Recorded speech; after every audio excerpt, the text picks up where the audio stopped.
Welcome to the One Year Bible, the entire Bible in 1 year, cover to cover. April 17th. Today's reading is 2 Kings, chapters 13 through 15.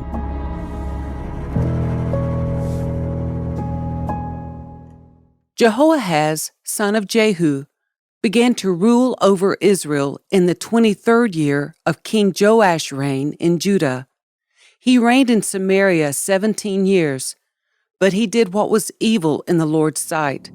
He followed the example of Jeroboam son of Nebat, continuing the sins that Jeroboam had led Israel to commit. So the Lord was very angry with Israel, and he allowed King Hazael of Aram and his son Ben-Hadad to defeat them repeatedly. Then Jehoahaz prayed for the Lord's help, and the Lord heard his prayer, for he could see how severely the king of Aram was oppressing Israel. So the Lord provided someone to rescue the Israelites from the tyranny of the Arameans. Then Israel lived in safety again, as they had in former days. But they continued to sin, following the evil example of Jeroboam. They also allowed the Asherah pole in Samaria to remain standing. Finally, Jehoahaz's army was reduced to 50 charioteers, 10 chariots, and 10,000 foot soldiers. The king of Aram had killed the others, trampling them like dust under his feet.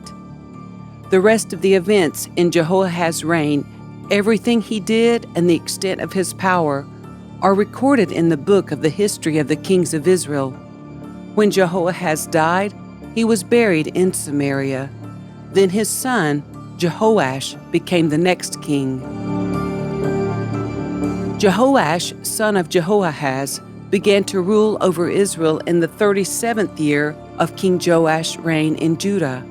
He reigned in Samaria 16 years, but he did what was evil in the Lord's sight. He refused to turn from the sins that Jeroboam son of Nebat had led Israel to commit. The rest of the events in Jehoash's reign and everything he did, including the extent of his power and his war with King Amaziah of Judah, are recorded in the book of the history of the kings of Israel. When Jehoash died, he was buried in Samaria with the kings of Israel. Then his son, Jeroboam II, became the next king. When Elisha was in his last illness, King Jehoash of Israel visited him and wept over him. My father, I see the chariots and charioteers of Israel," he cried. Elisha told him, "Get a bow and some arrows." And the king did as he was told. Elisha told him, "Put your hand on the bow." And Elisha laid his own hands on the king's hands. Then he commanded, "Open that eastern window." And he opened it. Then he said, "Shoot!" So he shot an arrow. Elisha proclaimed, "This is the Lord's arrow, an arrow of victory over Aram, for you will completely conquer the Arameans at Aphek." Then he said, "Now pick up the other arrows and strike them against the ground." So the king picked them up and struck the ground 3 times. But the man of God was angry with him. "You should have struck the ground 5 or 6 times, he exclaimed. "Then you would have beaten Aram until it was entirely destroyed. Now you will be victorious only 3 times. Then Elisha died and was buried. Groups of Moabite raiders used to invade the land each spring. Once when some Israelites were burying a man, they spied a band of these raiders, so they hastily threw the corpse into the tomb of Elisha and fled. But as soon as the body touched Elisha's bones, the dead man revived and jumped to his feet.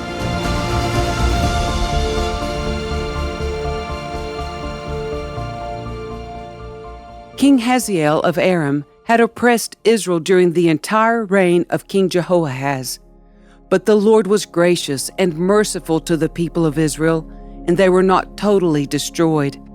He pitied them because of his covenant with Abraham, Isaac, and Jacob. And to this day, he still has not completely destroyed them or banished them from his presence. King Hazael of Aram died, and his son Ben-Hadad became the next king. Then Jehoash, son of Jehoahaz, recaptured from Ben-Hadad, son of Hazael, the towns that had been taken from Jehoash's father, Jehoahaz. Jehoash defeated Ben-Hadad on 3 occasions, and he recovered the Israelite towns. Amaziah, son of Joash, began to rule over Judah in the 2nd year of the reign of King Jehoash of Israel. Amaziah was 25 years old when he became king, and he reigned in Jerusalem 29 years. His mother was Jehoaddan from Jerusalem. Amaziah did what was pleasing in the Lord's sight, but not like his ancestor David. Instead, he followed the example of his father Joash. Amaziah did not destroy the pagan shrines, and the people still offered sacrifices and burned incense there. When Amaziah was well established as king, he executed the officials who had assassinated his father. However, he did not kill the children of the assassins, for he obeyed the command of the Lord as written by Moses in the book of the law. Parents must not be put to death for the sins of their children, nor children for the sins of their parents. Those deserving to die must be put to death for their own crimes. Amaziah also killed 10,000 Edomites in the Valley of Salt. He also conquered Selah and changed its name to Joktheel, as it is called to this day. One day, Amaziah sent messengers with this challenge to Israel's king Jehoash, the son of Jehoahaz and grandson of Jehu. "Come and meet me in battle." But King Jehoash of Israel replied to King Amaziah of Judah with this story. "Out in the Lebanon mountains, a thistle sent a message to a mighty cedar tree. 'Give your daughter in marriage to my son.' But just then a wild animal of Lebanon came by and stepped on the thistle, crushing it. You have indeed defeated Edom, and you're proud of it, but be content with your victory and stay at home. Why stir up trouble that will only bring disaster on you and the people of Judah?" But Amaziah refused to listen, so King Jehoash of Israel mobilized his army against King Amaziah of Judah. The 2 armies drew up their battle lines at Beth-shemesh in Judah. Judah was routed by the army of Israel, and its army scattered and fled for home. King Jehoash of Israel captured Judah's king Amaziah, son of Joash, and grandson of Ahaziah at Beth-shemesh. Then he marched to Jerusalem, where he demolished 600 feet of Jerusalem's wall, from the Ephraim gate to the corner gate. He carried off all the gold and silver and all the articles from the temple of the Lord. He also seized the treasures from the royal palace, along with hostages, and then returned to Samaria. The rest of the events in Jehoash's reign and everything he did, including the extent of his power and his war with King Amaziah of Judah, are recorded in the book of the history of the kings of Israel. When Jehoash died, he was buried in Samaria with the kings of Israel, and his son Jeroboam II became the next king. King Amaziah of Judah lived for 15 years after the death of King Jehoash of Israel. The rest of the events in Amaziah's reign are recorded in the book of the history of the kings of Judah. There was a conspiracy against Amaziah's life in Jerusalem, and he fled to Lachish. But his enemies sent assassins after him, and they killed him there.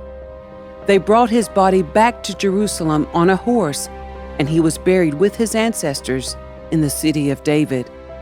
All the people of Judah had crowned Amaziah's 16-year-old son Uzziah as king in place of his father Amaziah. After his father's death, Uzziah rebuilt the town of Elath and restored it to Judah.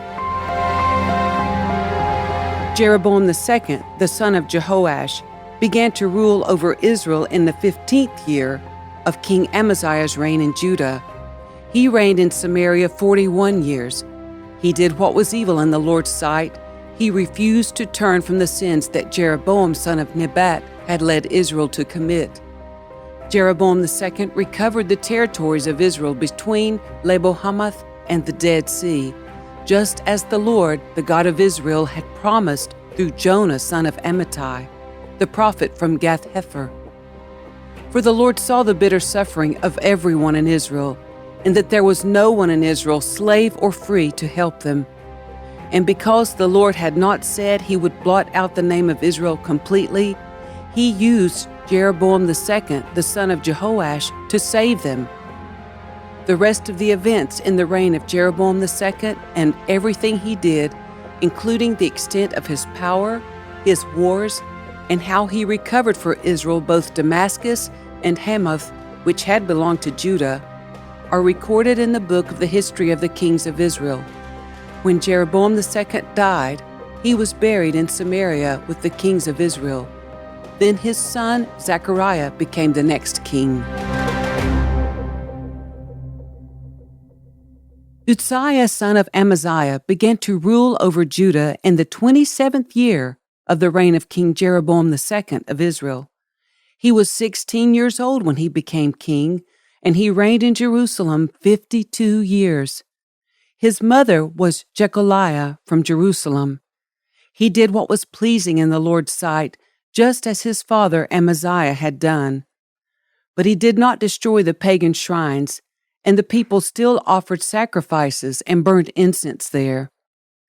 The Lord struck the king with leprosy, which lasted until the day he died. He lived in isolation in a separate house. The king's son Jotham was put in charge of the royal palace, and he governed the people of the land. The rest of the events in Uzziah's reign and everything he did are recorded in the book of the history of the kings of Judah. When Uzziah died, he was buried with his ancestors in the city of David, and his son Jotham became the next king. Zechariah, son of Jeroboam II, began to rule over Israel in the 38th year of King Uzziah's reign in Judah. He reigned in Samaria 6 months. Zechariah did what was evil in the Lord's sight, as his ancestors had done. He refused to turn from the sins that Jeroboam son of Nebat had led Israel to commit. Then Shallum, son of Jabesh, conspired against Zechariah, assassinated him in public, and became the next king. The rest of the events in Zechariah's reign are recorded in the book of the history of the kings of Israel. So the Lord's message to Jehu came true. Your descendants will be kings of Israel down to the 4th generation. Shallum, son of Jabesh, began to rule over Israel in the 39th year of King Uzziah's reign in Judah. Shallum reigned in Samaria only 1 month. Then Menahem, son of Gadi, went to Samaria from Tirzah and assassinated him, and he became the next king. The rest of the events in Shallum's reign, including his conspiracy, are recorded in the book of the history of the kings of Israel. At that time, Menahem destroyed the town of Tappuah and all the surrounding countryside as far as Tirzah because its citizens refused to surrender the town. He killed the entire population and ripped open the pregnant women. Menahem, son of Gadi, began to rule over Israel in the 39th year of King Uzziah's reign in Judah. He reigned in Samaria 10 years. But Menahem did what was evil in the Lord's sight. During his entire reign, he refused to turn from the sins that Jeroboam son of Nebat had led Israel to commit. Then King Tiglath-Pileser of Assyria invaded the land, but Menahem paid him 37 tons of silver to gain his support in tightening his grip on royal power. Menahem extorted the money from the rich of Israel, demanding that each of them pay 50 pieces of silver to the king of Assyria. So the king of Assyria turned from attacking Israel and did not stay in the land. The rest of the events in Menahem's reign and everything he did are recorded in the book of the history of the kings of Israel. When Menahem died, his son Pekahiah became the next king. Pekahiah, son of Menahem, began to rule over Israel in the 50th year of King Uzziah's reign in Judah. He reigned in Samaria 2 years. But Pekahiah did what was evil in the Lord's sight. He refused to turn from the sins that Jeroboam, son of Nebat, had led Israel to commit. Then Pekah, son of Remaliah, the commander of Pekahiah's army, conspired against him. With 50 men from Gilead, Pekah assassinated the king along with Argob and Ariah in the citadel of the palace of Samaria, and Pekah reigned in his place. The rest of the events in Pekahiah's reign and everything he did are recorded in the book of the history of the kings of Israel.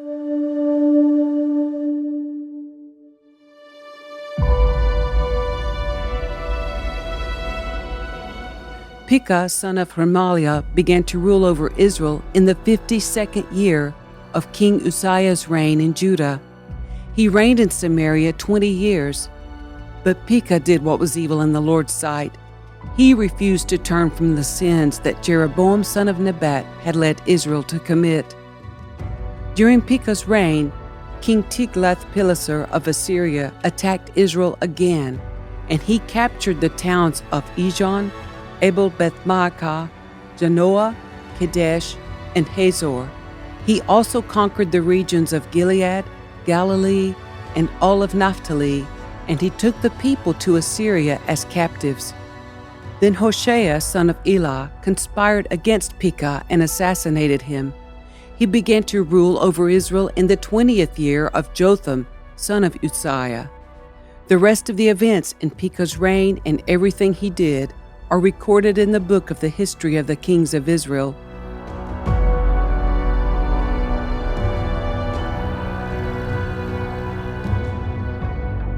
Jotham, son of Uzziah, began to rule over Judah in the 2nd year of King Pekah's reign in Israel. He was 25 years old when he became king, and he reigned in Jerusalem 16 years. His mother was Jerusha, the daughter of Zadok. Jotham did what was pleasing in the Lord's sight.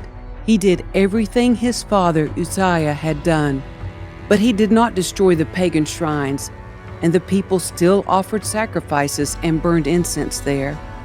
He rebuilt the upper gate of the temple of the Lord. The rest of the events in Jotham's reign and everything he did are recorded in the book of the history of the kings of Judah. In those days the Lord began to send King Rezin of Aram and King Pekah of Israel to attack Judah. When Jotham died, he was buried with his ancestors in the city of David, and his son Ahaz became the next king.